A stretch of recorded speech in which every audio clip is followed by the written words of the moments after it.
Joining us, Minister of State for Foreign Affairs, Shola Enikunlaye, has presented letters of credence to 11 ambassadors and high commissioners designate ahead of their deployment to various missions abroad.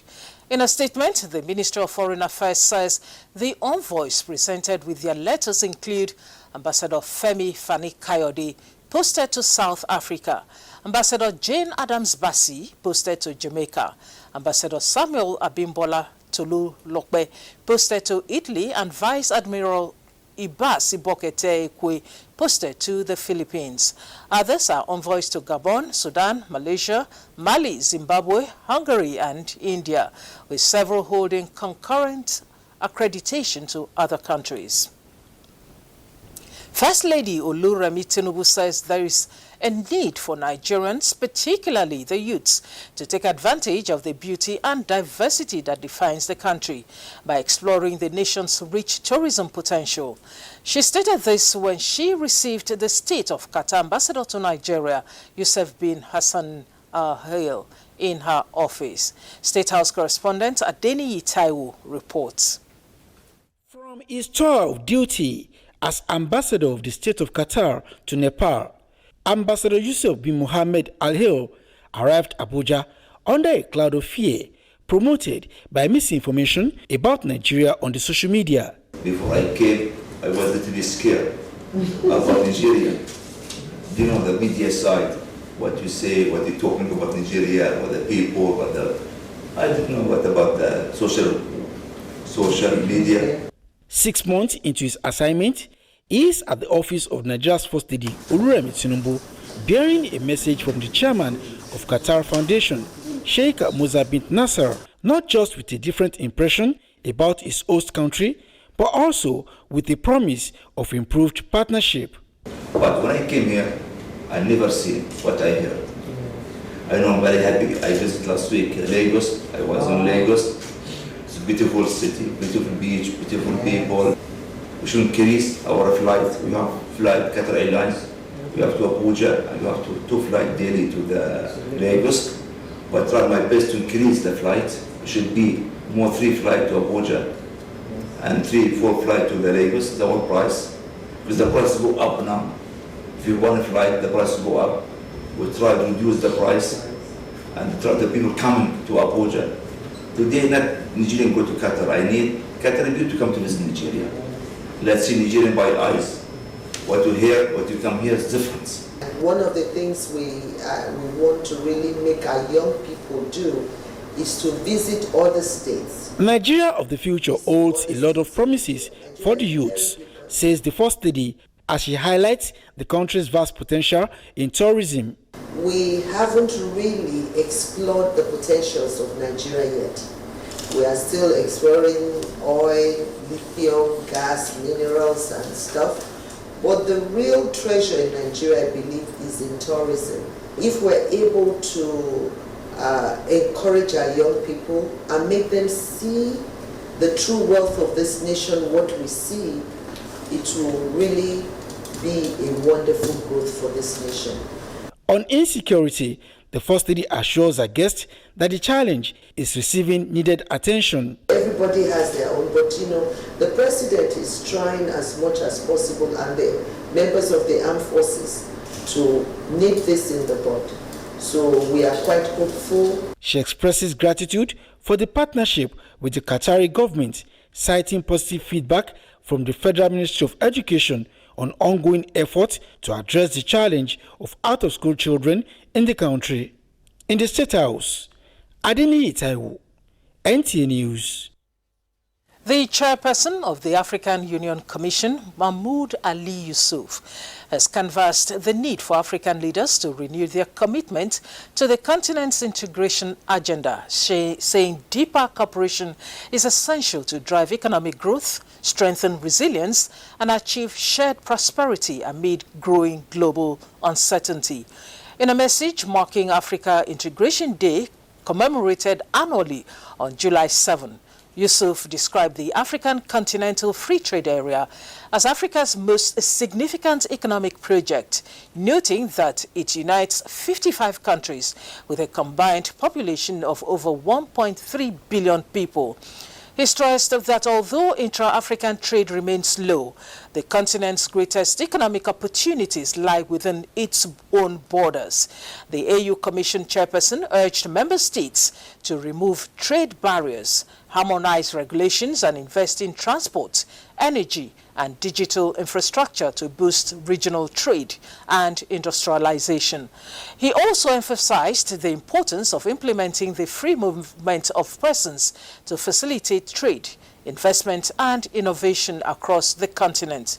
Yusuf further called for an integration agenda that creates opportunities for young people, women, entrepreneurs and small businesses, while reaffirming that peace, security, good governance and regional cooperation remain critical to achieving the aspirations of Agenda 2063 for a united, peaceful and prosperous Africa.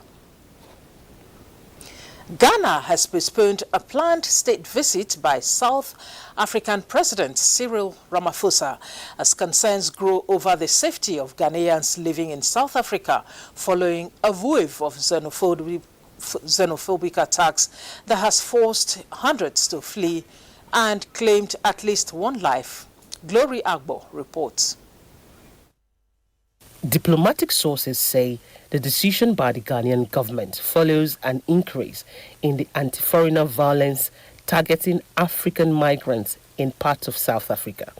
The attacks have reportedly compelled about 1,000 Ghanaian nationals to return home, while hundreds more are registering for repatriation. The situation worsened on June 30 when a Ghanaian citizen was killed during demonstrations linked to anti-migrant groups, heightening fears among members of the Ghanaian community. Officials in Accra say the protection of Ghanaian citizens abroad remains a top priority and that hosting a high-level state visit under the current circumstances would send the wrong message. There are also concerns that heightened anti-migrant sentiment could pose security risks during such a visit. Ghana has reportedly informed South Africa that the visit can only proceed after concrete measures are taken to end the attacks and provide firm guarantees for the safety of Ghanaian nationals. Despite the postponement, officials from both countries insist that diplomatic relations remain cordial, describing the decision as a temporary pause driven by security concerns rather than a breakdown in bilateral ties. For many Ghanaian families, the crisis is more than a diplomatic issue. It is about the safety of loved ones, the loss of livelihoods, and the hope of returning to communities where they can live and work without fear. The development highlights growing concern over the protection of migrants across Africa and underscores the need for stronger regional cooperation to combat xenophobia and safeguard the rights and dignity of all citizens. Glory Agbo, NTA News.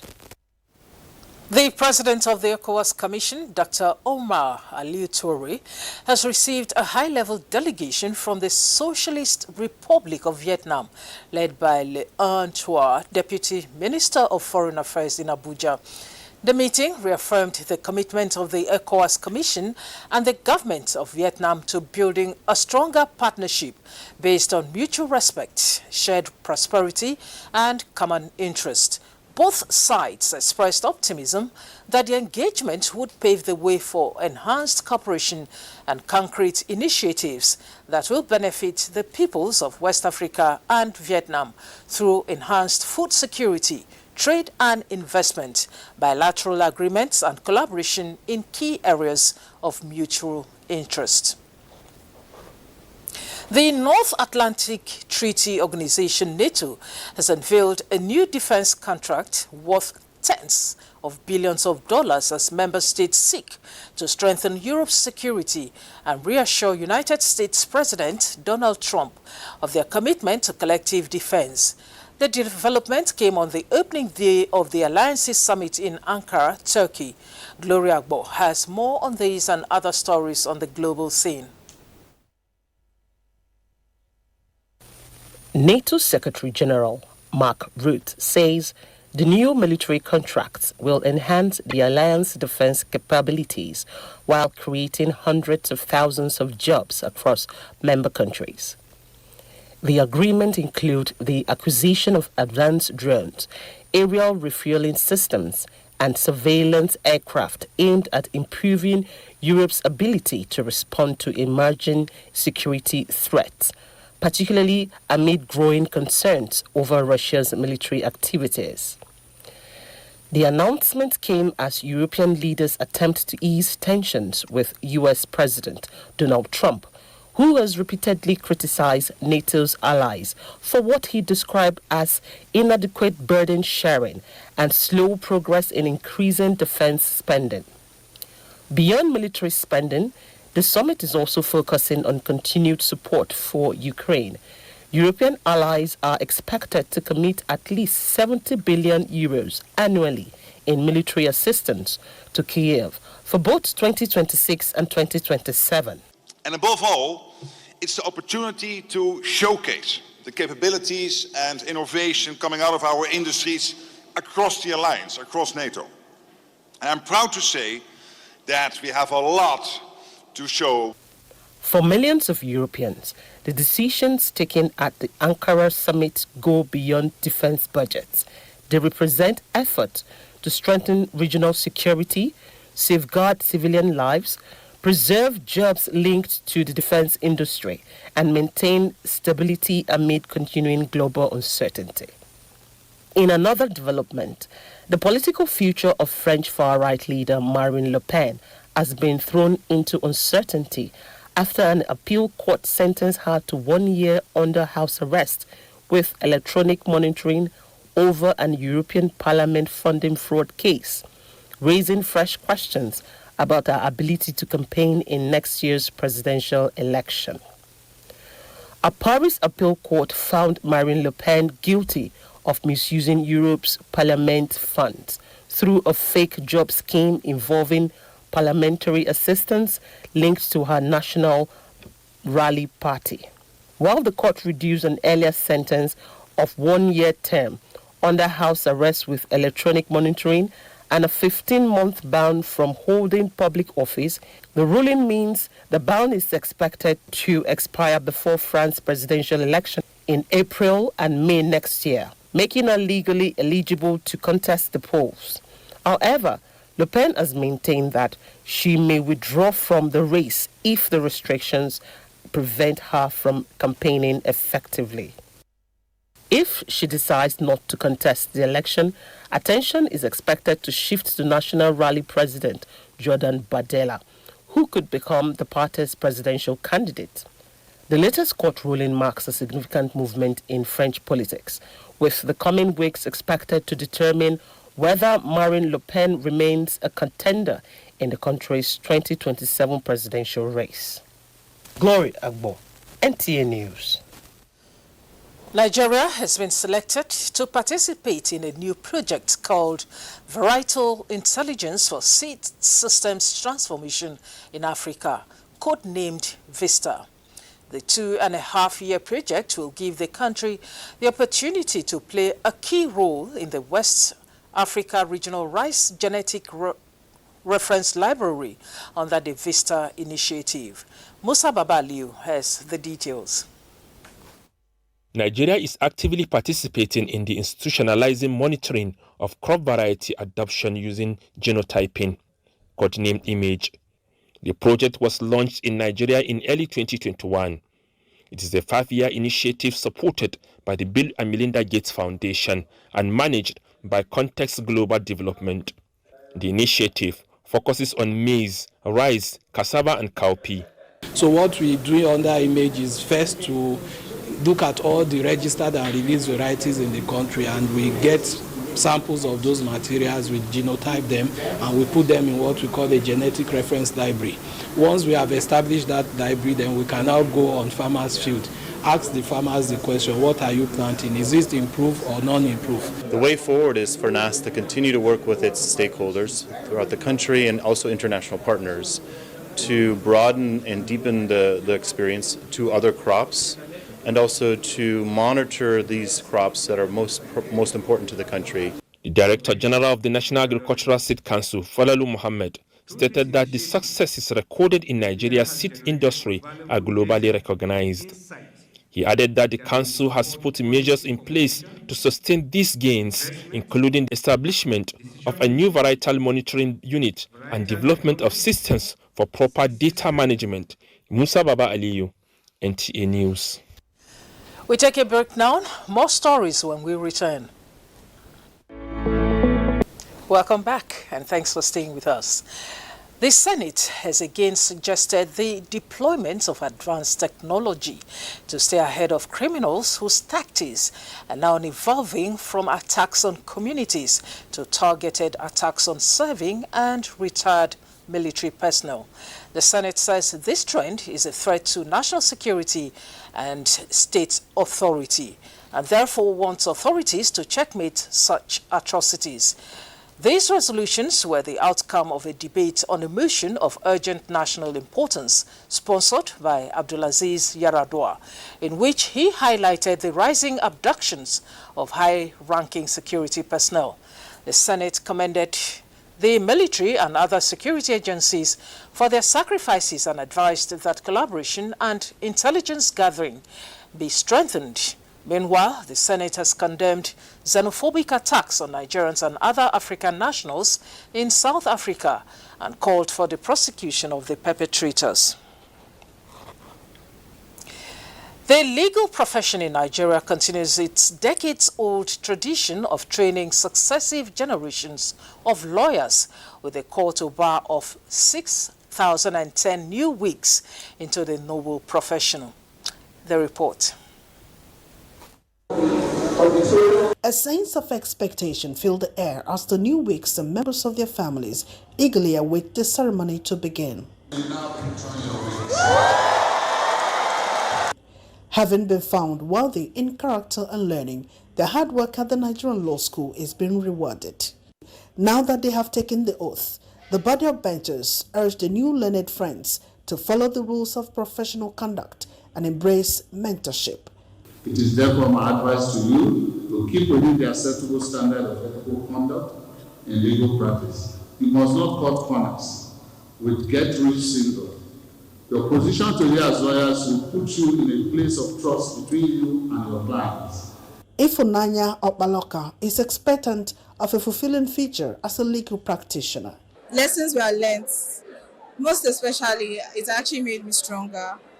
The chairman of the board of managers gave them a charge, and that charge he gave them is very explicit. And I think my advice to them is that they should go by that charge, and then the sky is not only going to be the limit but the beginning of their success. Out of the 610 successful new wigs, 10 of them are leftovers from previous sets. The Federal Housing Authority has commenced demolition of illegal structures on its land in Abuja. The enforcement order is to discourage land and property grabbers from illicit act. Francis Udojo tells us more.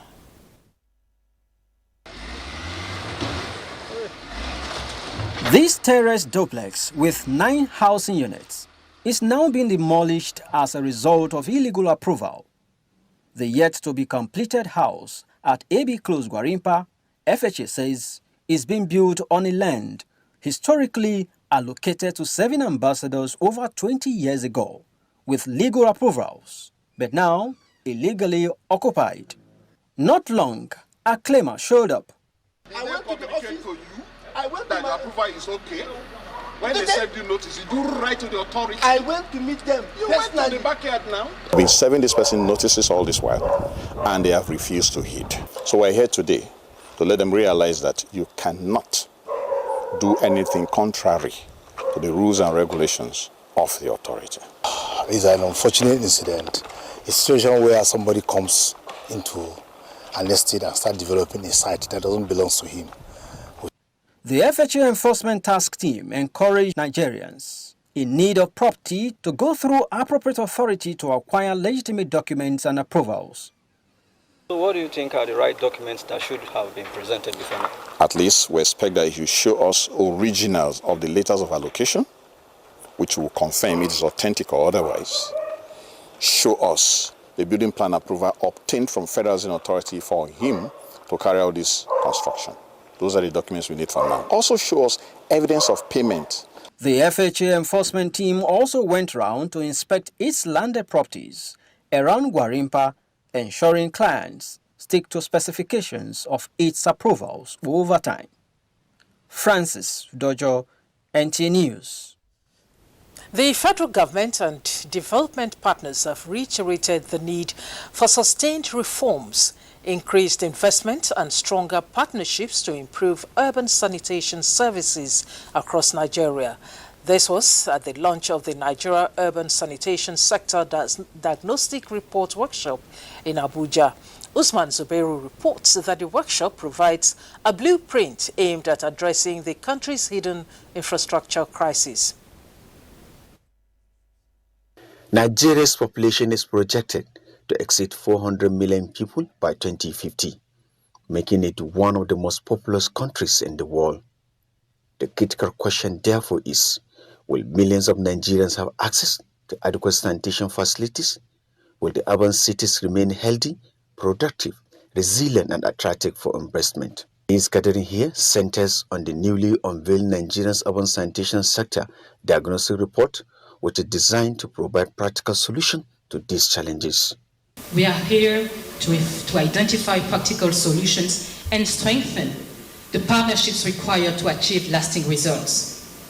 Declaring the workshop open, the Minister of Water Resources and Sanitation stated that the federal government is assiduously working to accelerate reforms that will improve public health, protect the environment, and enhance the quality of life for millions of Nigerians. Addressing Nigeria's urban sanitation challenges requires collective action. No single institution can achieve this objective alone. Success will depend on stronger partnerships. To achieve this objective, a substantial acceleration of the pace of investment in the sector will be required. The workshop, organized in collaboration with the African Urban Sanitation Investment Initiatives, aligns with Nigeria's vision of eliminating open defecation nationwide. In Abuja, Usman Zubairu, NTA News. Findings from the Center for Crisis Communications Perception Index report on Nigeria's security, conflict and information environment for Q2 2026 show that tackling Nigeria's security challenges requires a whole-of-society approach, one hinged on professionalism, strategic communication and crisis prevention initiatives.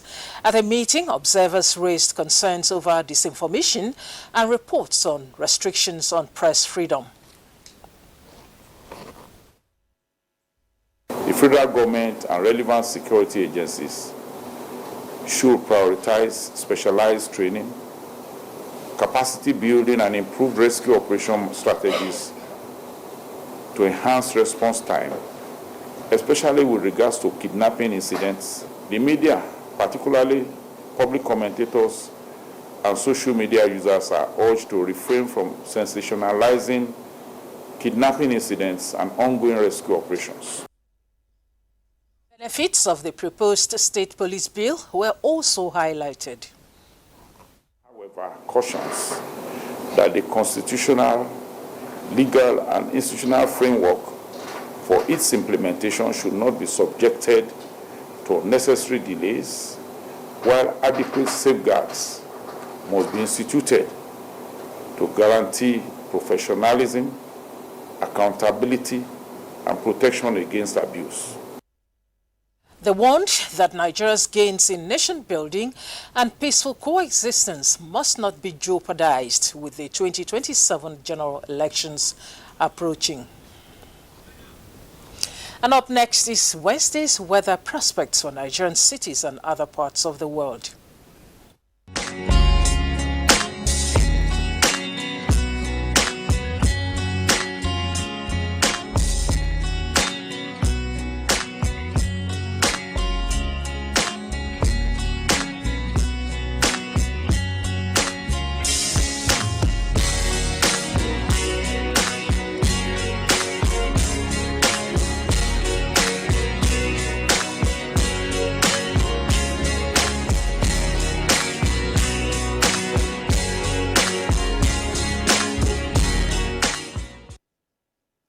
And those are the stories from our news desk at this time. I am Stella Inamiti, and Shaguna Ajayi has been my sign language interpreter. Bye for now.